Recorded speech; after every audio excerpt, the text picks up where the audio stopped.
Hey, hope you guys are good and happy week. And yeah, it's a bit chilly in Joburg. Hope everyone is keeping warm.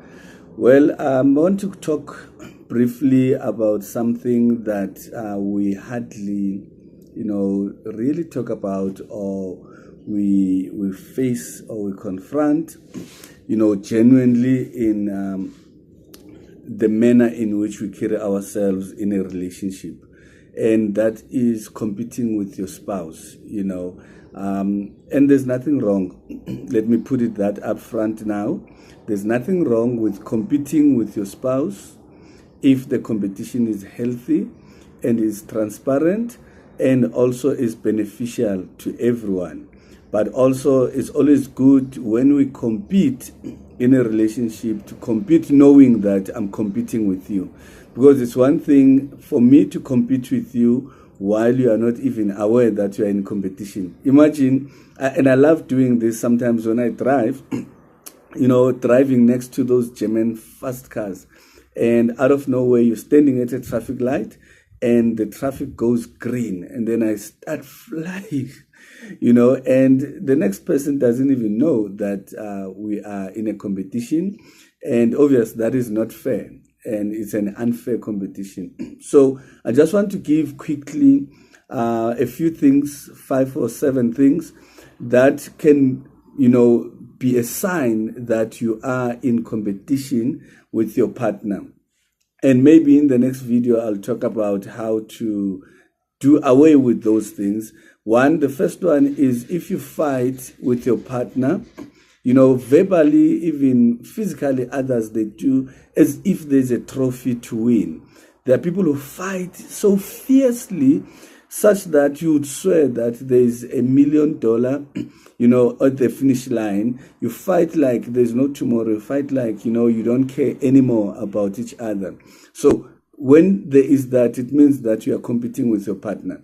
And then the other sign that you are competing with your partner is when you withhold information so that you can have an upper hand. So you know of something and you don't share with your partner because you're hoping that, you will have an upper hand to them.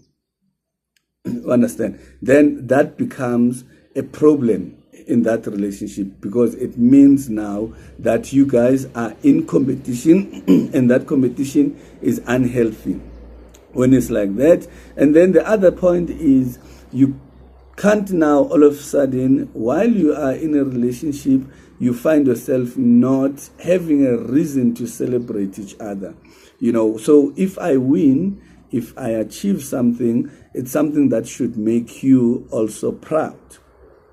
And you can be able to say, you are proud of me, even if it's something that you can't do, or it's something that maybe even if you would try, you wouldn't achieve it the same way.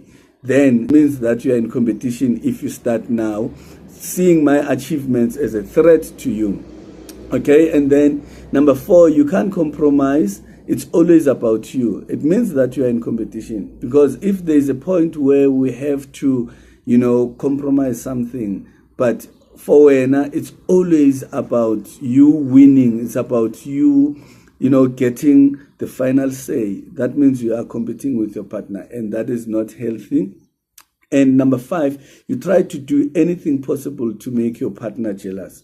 So it may be by other relationships, or with the work that you do, the things that you buy. Even we compete towards the kids. Kids, the most expensive things, and that I can't do those things for them, and you never give me any credit to the kids. Or even with the food, I buy food at Pick and Pay, and then you bring Willie's plastics. Small things and stupid things like those. That's a sign that you are in competition with your partner. If you can't give me, the card so that I can be able to go and buy the very same things that you can buy and you do buy, it means that you are competing with me. All right? And then the other one, you belittle your partner at every opportunity that you get. Talking down at them and making them feel inferior it becomes a bit of a problem. It means that you are in competition because you always like it when you feel good and your partner, the pull them down syndrome. Don't be like that person. All right. And then the last one, you give each other ultimatums.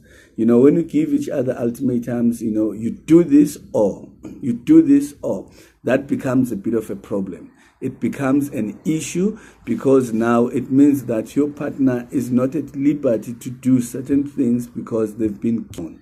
You have locked me into this space that I need to only operate in, but when you have the freedom to do things outside that scope. So those are just a few things. And like I said earlier when I started, there's nothing wrong with competing as long as the competition is healthy and as long as the competition is not destroying the relationship, as long as the competition is not exposing our weaknesses even to people outside.